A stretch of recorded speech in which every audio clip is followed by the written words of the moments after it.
بسم اللہ الرحمن الرحیم۔ عقیدہ توحید پہ آج ہماری تیسری گفتگو۔ توحید کی ہیں تین قسمیں، توحید فی الذات، توحید فی الخلق، توحید فی التدبیر۔ توحید فی الذات پہ ہم نے بات کر لی، آج بات کریں گے توحید فی الخلق، یعنی اللہ تعالیٰ اس کائنات کو بنانے میں تنہا ہے، خالق ہے نا، خالق کل شیء، ہر شے کا خالق، مانا ہے کائنات کی ہر شے اس نے بنائی ہے۔ مشرکین مکہ یہ مانتے تھے کہ نہیں، ہر شے اللہ نے، اللہ کے ساتھ یہ ہمارے جو بت ہیں نا، انہوں نے بھی مل کے یہ خدائی کو تعمیر کیا ہے، بنایا ہے، یعنی اللہ بھی خالق ہے، یہ بھی خالق ہے۔ اچھا اس کے اوپر ذرا آیات سنیں۔ سب سے پہلے پہلی آیت، اتا امر اللہ فلا تستعجلوا سبحانہ وتعالی عما یشرکون، اللہ کا حکم قریب آ گیا، جلدی طلب نہ کرو، سبحان اللہ پاک ہے، اللہ بلند ہے جسے وہ شرک کرتے ہیں۔ آگے ينزل الملائکۃ بالروح من امرہ علی من یشاء من عبادہ ان انذروا انہ لا الہ الا انا فاتقون، اللہ تعالیٰ اپنے بندوں میں سے جس پر چاہتا ہے فرشتے نازل کرتا ہے اور وہی نازل فرماتا ہے۔ آگے کہا ننذروا، محبوب ان کو ڈراؤ کہ لا الہ الا انا، کوئی خدا لائق عبادت معبود نہیں مگر میں، فاتقون، مجھ سے ڈرو۔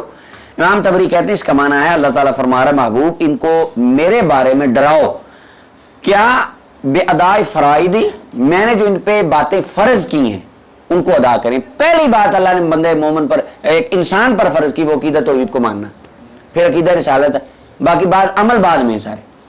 اور آگے و افراد العبادہ، تنہا میری عبادت کریں، و اخلاص الربوبیت لی، خالصتاً رب کس کو مانے؟ اللہ۔ اگر وہ پہلے ہی اللہ کو ہی مانتے تھے بس، کسی اور کو تو اس آیت کا مطلب کیا ہے؟ یہ ایک بات ہے۔ تیسری آیت آگے اللہ تعالیٰ، اچھا اب ذرا ایک سیکوینس دیکھیں قرآن آیات کا۔ پہلے کہا اللہ بلند ہے جس سے وہ شرک کرتے ہیں، وہ کیا شرک کر رہے تھے وہ بتا دیا، وہ کہتے تھے ایک اللہ نہیں ہے، یہ لات منات عزا یہ کیا ہیں، اللہ کی نعوذ باللہ اولاد، یہ بھی رب ہے، اور اللہ کی وہ بیوی مانتے تھے، اللہ کی ملینز میں اللہ کی اولاد مانتے تھے، یہ ان کا تھا شرک۔ کہا اللہ اس سے بلند پاک ہے۔ آگے کہا خلق السماوات والارض، پہلے توحید فی ذات، آگے توحید فی اگلی آیت میں اللہ نے آسمان و زمین کو پیدا فرمایا بالحق، حق کے ساتھ، حق کا مطلب ہے با مقصد، اور آگے پھر کہا تعالی عما یشرکون، اللہ بلند ہے اسے جو وہ شرک کر رہے ہیں مشرکین مکہ۔ پیچھے کہا اللہ نے آسمان و زمین کو پیدا کیا، آگے کہا جو وہ شرک کرتے ہیں اللہ اسے بلند ہے۔ ہم پوچھتے ہیں ان دو جملوں کا آپس میں ربط کیا ہے؟ اگر تو مشرک مانتے تھے اللہ، وہ کہتے وہ تسبیح پڑھتے تھے اللہ اللہ، مشرک یہ کرتے تھے، ان کو وہ کہتے تھے خالق اللہ ہے، مالک اللہ ہے، تو بھائی صاحب شرک کیا تھا؟ وہ دربار پہ جاتے تھے، یا وہ کہتے تھے یا لات بیڑا تک مدد کر، بس وہ یہ ان کو پکارتے تھے۔ تو یہ آیتوں کا کیا مطلب ہے؟ قرآن کی آیتیں کس لیے ہیں؟ پھر اللہ نے آسمان و زمین کو حق کے ساتھ بامقصد بنایا، اور اللہ بلند ہے اس سے پاک ہے جو وہ شرک کر رہے ہیں۔ پیچھے خلق آگے شرک، تو کیا معنی بنا کہ وہ خلق میں اللہ کا شریک بناتے تھے بتوں کو، کہ وہ کہتے تھے کہ انہوں نے بتوں نے بھی اللہ کے ساتھ مل کر کچھ نہ کچھ پیدا کیا۔ امام طبری کو یہاں پر آپ دیکھ لیں کہ اللہ نے سارا کچھ بنایا، وَهُوَ الْحَقُّ مُنْفَرِدًا بِخَلْقِهَا، کائنات کو پیدا کرنے میں اللہ تنہا ہے اور کوئی اللہ تعالیٰ کا شریک نہیں ہے فی انشائها و احداثها، کائنات کو بنانے میں اور کائنات کو بنانے، اور ولم يعنه علیہ معین، اور کائنات کو چلانے میں اللہ کی کوئی مدد، بنانے میں بھی کسی نے مدد، وہ کہتے ہیں نہیں انہوں نے مدد کی ہے، یہ بھی خالق ہیں، یہ ان کا شرک تھا۔ تو یہ ہے عقیدہ توحید فی الخلق، تخلیق میں اللہ تعالیٰ کو تنہا ماننا۔ چوتھی آیت اگلی، خلق الانسان من نطفہ، اللہ نے پانی کے قطرے سے انسان بنایا، وَهُوَ خَصِيمٌ مُبِينٌ، جھگڑا کرتا ہے۔ جھگڑا کیا کر رہا تھا انسان؟ وہ یہی جھگڑا تھا کہ اکیلا خالق ہے، اللہ ایک نہیں ہے، وہ کہتے کئی خدا ہیں، یہ جھگڑا تھا اس کا۔ پانچویں آیت، وَالَّذِينَ يَدْعُونَ مِن دُونِ اللَّهِ، وہ لوگ جو پکارتے ہیں اللہ کے علاوہ اوروں کو، لا يخلقون شیئا، انہوں نے کچھ نہیں خلق کیا، کچھ پیدا، وہم یخلقون، وہ تو خود گھڑے گئے ہیں، ہاتھوں سے بنایا ان بتوں کو، کیا خیال ہے؟ بت ہی بنائے گئے ہیں نا۔ اچھا اب اللہ فرمایا لا یخلقون شیئا، ان بتوں نے کچھ نہیں بنایا۔ امام طبری کہتے ہیں وَأَوْثَانُ، تمہارے بت، الَّذِينَ تَدْعُونَ مِن دُونِ اللَّهِ أَيُّهَا النَّاسُ آلِهَةً، اے لوگوں جن کو اللہ کے علاوہ تم خدا مانتے ہو، لا یخلقون شیئا، انہوں نے کچھ پیدا نہیں کیا۔ اچھا اب اللہ تعالیٰ یہ کیوں فرما رہا ہے کہ انہوں نے کچھ پیدا نہیں کیا؟ اگر وہ مانتے ہی نہیں تھے، مشرکین مکہ یہ نہیں مانتے تھے کہ انہوں نے کچھ بنایا ہے، تو اللہ تعالیٰ کے فرمانے کا مقصد کیا ہے؟ آپ ہمیں سمجھا دیں۔ اللہ تعالیٰ تو فرما رہا ہے انہوں نے کچھ نہیں بنایا، میں نے بنایا، انہوں نے نہیں بنایا، میں نے بنایا، کیا مطلب ہے اس کا؟ تو اس کا مطلب واقعتاً یہ ہے کہ وہ مان رہے تھے کہ یہ بھی خالق ہیں۔ اچھا اب آگے اس کی اور بھی تفصیلیں آپ دیکھ لیں، قرطبی کو دیکھ لیں، اس میں 6 آیت سورہ نحل کی 21 آیا، اموات غیر احیاء، اللہ تعالیٰ فرما رہا ہے یہ مردہ ہیں، بے جان ہے نا، بت بے جان ہوتا ہے کہ نہیں، غیر احیاء زندہ، ان میں کبھی زندگی تھی ہی نہیں، اور وما یشعرون ایان یبعثون، ان کو تو خود شعور نہیں کہ یہ کب اٹھائے جائیں گے۔ اب آپ کہیں گے کہ بتوں کو بھی اٹھایا جائے گا، ہاں قرآن کا اللہ تعالیٰ فرمائے وقود الناس والحجارہ، پتھر اور لوگ جہنم کا ایندھن ہے، ان بتوں کو قیامت والے دن ان کی پوجا کرنے والوں کے ساتھ اٹھا کر جہنم میں پھینکا جائے گا، اور قیامت والے دن مورتیاں کہیں گی ہم نے تمہیں نہیں کہا تھا ہماری پوجا کرو، وہ تو تم نے خود ہی ہمیں گھڑ کے، یعنی اللہ تعالیٰ کفار کو عبرت دکھانے کے لیے ان کے اندر سے یہ ان کو آواز سنائے گا، سمجھائی؟ اور مشرکین مکہ جو تھے وہ ان میں جان مانتے تھے کہ ان میں قوت ہے، وہ ان کو بے جان نہیں سمجھتے تھے، اس لیے یشعرون ایان یبعثون کا لفظ آیا۔ اب اس میں امام تبری کہتے ہیں، سارے کہتے ہیں کہ اللہ تعالیٰ نے ان کے بتوں کو یہ فرمایا کہ انہوں نے کچھ بنایا، یہ تو خود گڑھے گئے ہیں، اور ان میں کوئی جان ہے تو جو جس میں کبھی جان تھی ہی نہیں اس نے کچھ بنایا کیسے ہوگا؟ یہ اللہ تعالیٰ ان کو سمجھانے کے لیے فرما رہا ہے۔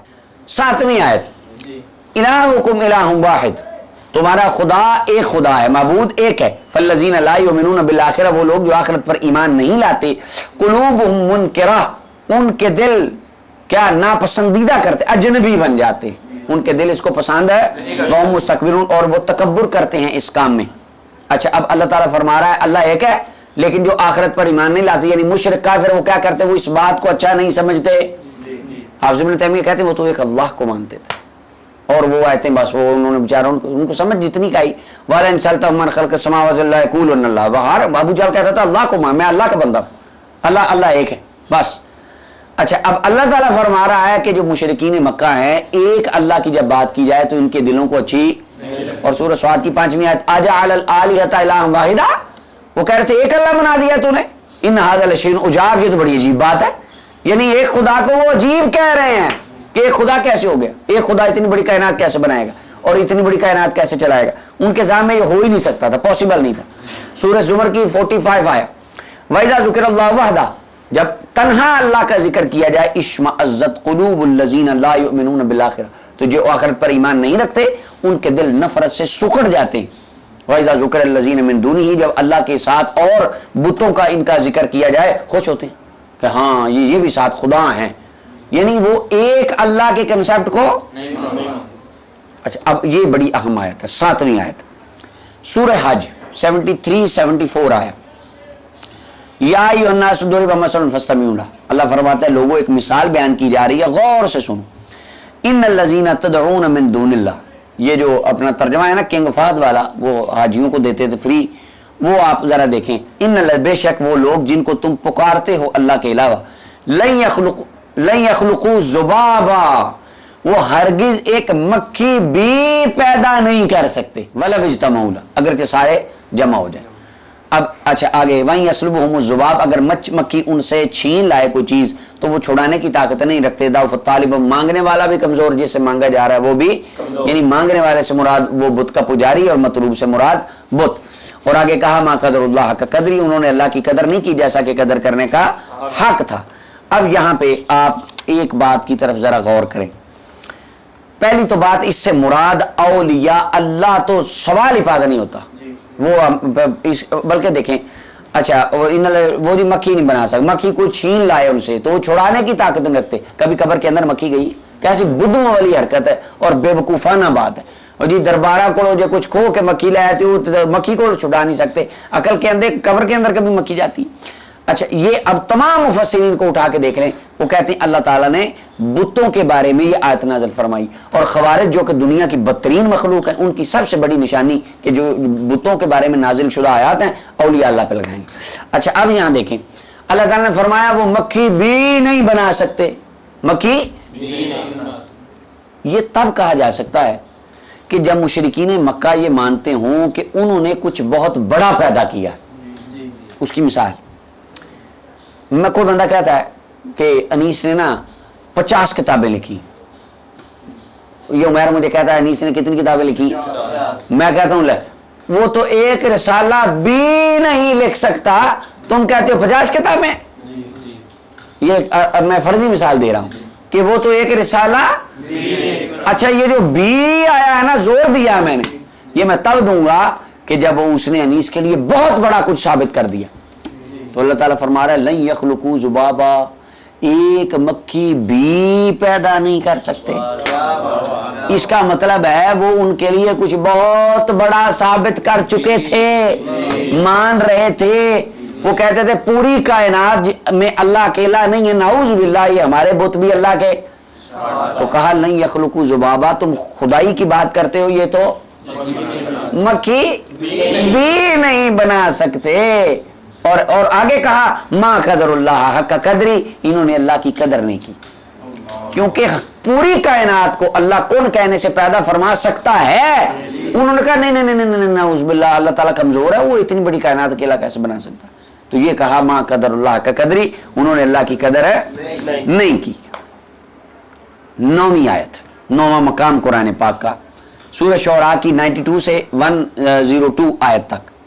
وقیل لہم اینما کنتم تعبدون، اور ان کو کہا جائے گا کہ کہاں ہیں وہ جن کی تم پوجا کرتے تھے قیامت والے دن. من دون اللہ، اللہ کے علاوہ، هل ینصرون، کیا تمہاری مدد کریں گے یا وہ تمہارا بدلہ لے سکتے ہیں. فَكُبْكِبُوا فِيهَا هُمْ وَالْغَاوُونَ، اوندے منہ ان کو سب کو اٹھا کے جہنم میں پھینک دیا جائے گا، جو ابلیس کے لشکر کو. اچھا اب وہ کیا کہیں گے، قالوا وَهُمْ فِيهَا يَخْتَصِمُونَ تَاللَّهِ إِن كُنَّا لَفِي ضَلَالٍ مُبِينٍ، ہم گمراہی میں تھے. کیوں؟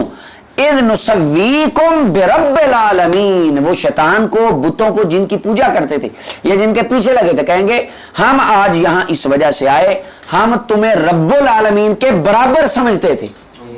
پوائنٹ آ گیا کہ وہ کہتے تھے جس طرح اللہ نے کائنات بنائی سیم یہ سارے بتوں نے ساتھ. یہ تھا شرک.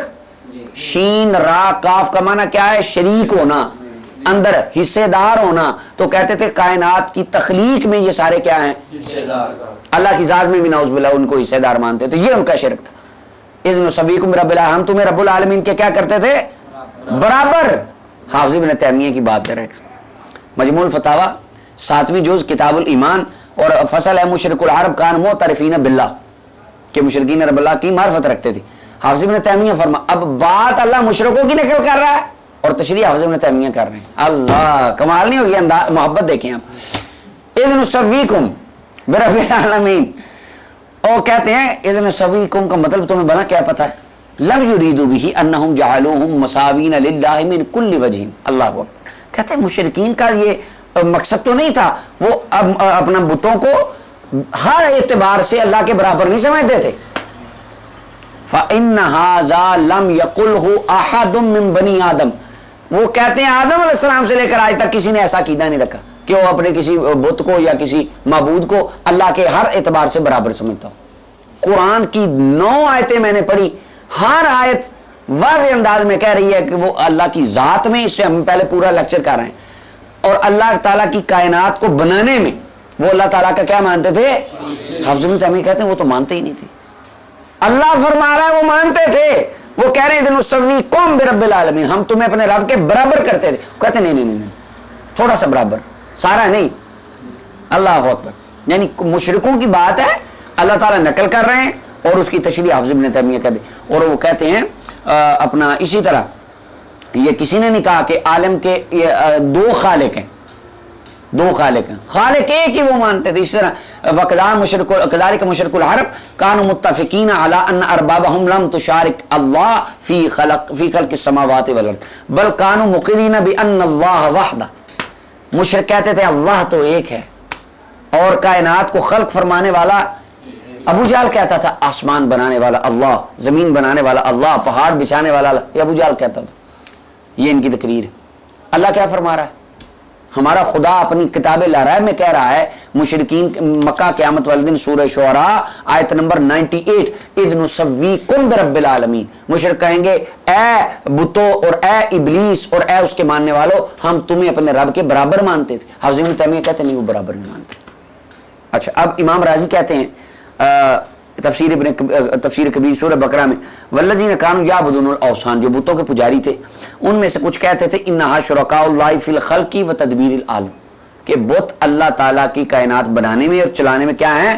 شریک۔ اب ذرا ایک خلاصتاً یہ بات دیکھیں، قرآن کریم کے کتنے مقام ہیں جہاں اللہ تعالیٰ نے فرمایا سورہ بقرہ آیت 21 یا ایھا الناس اعبدوا ربکم الذی خلقکم، اللہ لوگوں اللہ کی عبادت کرو جس نے تمہیں خلقکم کیا کیا؟ سورہ بقرہ آیت 29 هو الذی خلق لکم ما فی الارض، وہ اللہ جس نے کائنات کی ہر شے کو تمہارے لیے۔ سورہ مائدہ آیت 17 وللہ ملک السماوات والارض وما بینہما یخلق ما یشاء، جو اللہ چاہے وہ پیدا کرے۔ انعام کی آیت نمبر 1 الحمدللہ الذی خلق السماوات، تمام تعریف اللہ کے لیے جس نے آسمان و زمین کو پیدا کیا۔ سورہ الانعام آیت 73 هو الذی خلق السماوات والارض بالحق وَيَوْمَ يَقُولُ كُن فَيَكُونُ قَوْلُهُ الْحَقُّ، آسمان و زمین کو اور قیامت کو پیدا کرنے والا سورہ انعام آیت 101 بدیع السماوات والارض، آسمانوں و زمین کو نئے سرے سے بنانے والا اَنَّىٰ يَكُونُ لَهُ وَلَدٌ، اس کی اولاد کہاں سے ہوگی؟ کہاں سے ہوگی اس کی بیوی؟ وَخَلَقَ كُلَّ شَيْءٍ، ہر شے کو۔ اچھا اس کے اوپر میرے پاس ابھی میں نے اس میں میرے پاس تقریباً 14 آیتیں ہیں، ان ربکم اللہ الذی خلق السماوات والارض فی ستۃ ایام، اور آگے جا کے والشمس والقمر والنجوم، سورج چاند تارے کس نے بنائے؟ پہاڑ کس نے بچائے؟ اللہ نے جگہ جگہ بھرا پڑا ہے قرآن کریم میں آیتیں۔ آگے ایشرکون ما لا، کیا وہ شریک کرتے؟ آراف آیت نمبر 191 ایشرکون، کیا یہ ان کو شریک بناتے ہیں اللہ کا؟ ما لا یخلق شیئا، جنہوں نے کچھ پیدا۔ اگر وہ پہلے ہی مانتے تھے انہوں نے کچھ پیدا نہیں کیا تو آیت نازل کرنے کا مقصد کیا ہے؟ اس کا کیا مقصد؟ صرف ثواب ہے؟ ویسے سارا سال تقریریں کرتے میرے بھائی قرآن ثواب کے لیے نہیں ہے، میرے بھائی قرآن پڑھیں، قرآن کتاب ہدایت ہے، ترجمہ پڑھیں، تفسیر پڑھیں، تو سارے ان کا ترجمہ ہی تو پڑھیں، اور عقیدے کو بھی اپنے کو ایک بار پڑھیں۔ آگے سورہ یونس آیت 5 هو الذی جعل الشمس ضیاء والقمر نورا، یعنی سورج چاند تارے سارے بنانے والا، یعنی 20 آیتیں اس کے اوپر۔ قرآن کریم کے کئی مقام لا تعداد کہ اللہ تعالیٰ نے جہاں پر یہ بیان کیا کہ آسمان کو میں نے بنایا، زمین کو، سورج چاند تاروں کو خلق میں نے کیا۔ اب اس کو ذرا ایک اینگل سے آپ دیکھیں، اگر میں بار بار کہوں، میں مثلا صبح کو آتا ہوں اور میں ترجمۃ القرآن کی کلاس میں کہتا ہوں میں جامعہ کا پرنسپل ہوں، بخاری کی سبق میں کہتا ہوں میں جامعہ کا پرنسپل ہوں، مشکات کا آپ پڑھنے آئیں، مشکات کا سبق ہو، میں کہوں میں جامعہ کا پرنسپل ہوں، اصول حدیث والے ہیں، میں کہوں بھائی میں جامعہ کا پرنسپل ہوں، تو آپ کیا کہیں گے کہ استاد صاحب یا تو ہل گئے، پاگل ہو گئے، بار بار جو کلاس جا رہی اس کو کیا کہی جا رہا ہے؟ اچھا آپ ایسے ہی ہوگا نا، آپ یہ سوچیں گے کہ یار بار بار کیوں کہہ رہا ہے؟ آج تک میں نے کبھی کہا ایسے؟ کیوں؟ آپ کو پہلے ہی آپ کو پتا ہے نا۔ اچھا یہ ابھی آپ کے سامنے ابھی کو کال وغیرہ اگر آ جائے، میں فلاں، یہ کب کہا جب اگلے کو پتا، اگر پتا ہو تو کہنے کی ضرورت، بلا تشبیہ ہو بلا تمثیل، بالکل کوئی تشبیہ تمثیل نہیں۔ ہزاروں مقامات، سینکڑوں قرآن کریم میں اللہ تعالیٰ نے فرمایا خالق میں ہوں، خالق میں ہوں، خالق میں ہوں، خالق کل شیء، ہر شے کا خالق میں ہوں۔ اگر مشرکین مکہ یہ مانتے تھے تو میری جان ان آیتوں کا مقصد آپ ہمیں سمجھا دیں۔ آج اگر آپ مجھے مانتے ہیں اور ساری دنیا ہی ایک چیز کو مان رہی ہے، تو اب وہ کہہ رہے ہیں آدم علیہ السلام سے لے کر، حافظ ابن تیمیہ کہتے ہیں آدم علیہ السلام سے لے کے کبھی کسی نے یہ شرک تو تھا ہی نہیں۔ تو آپ صاحب سے پوچھا حضور شرک کیا تھا؟ ان کا شرک کیا تھا؟ وہ کہتے تھے یا اللہ تینوں لات دا واسطہ، تینوں منات دا وسیلہ، اللہ میری دعا قبول کر۔ اللہ کہا مشرکو بھاج جاؤ، تسی وسیلہ پایا، شرک ہو گیا تھا، یہ شرک تھا۔ قرآن کی سینکڑوں آیات کہہ رہی ہیں کہ وہ اللہ کی بیوی مانتے تھے، اللہ کے بچے میں نعوذ باللہ مانتے تھے، وہ کہتے تھے ہمارے بتوں نے اللہ کے ساتھ مل کے کائنات بنائی، اللہ کمزور ہے نعوذ باللہ اور اللہ اکیلا بنا نہیں سکتا، یہ شرک تھا۔ آپ صاحب کہتے ہیں یہ تو مانا ہی نہیں کسی نے۔ اگر نہیں مانا تو آپ صاحب کے جو آگے ہیں اپنا ان کے کسٹوڈین وہ ہمیں یہ بتائیں کہ ان آیتوں کا مقصد کیا ہے. آج اگر اتنا میں ایسا کلام نہیں کرتا آپ نہیں کرتے تو نعوذ باللہ رب ذوالجلال کے بارے میں ایسی بات کرنا کہ اللہ تعالیٰ نے بس ایسے ہی یہ باتیں کر دی تو یہ کتنی بے وقوفانہ بات ہے. تو یہ تھی ایک دوسرا پارٹ اور جز توحید کا، توحید فی الخلق، کہ اللہ تعالیٰ کائنات کو بنانے میں تنہا ہے، اس کے ساتھ کسی نے مل کر کائنات کو بنایا، اس کا اس کائنات کو بنانے میں کوئی شریک. انشاءاللہ آگے ہم پھر گفتگو کریں گے کہ کائنات کو چلانے میں بھی اس کا کوئی شریک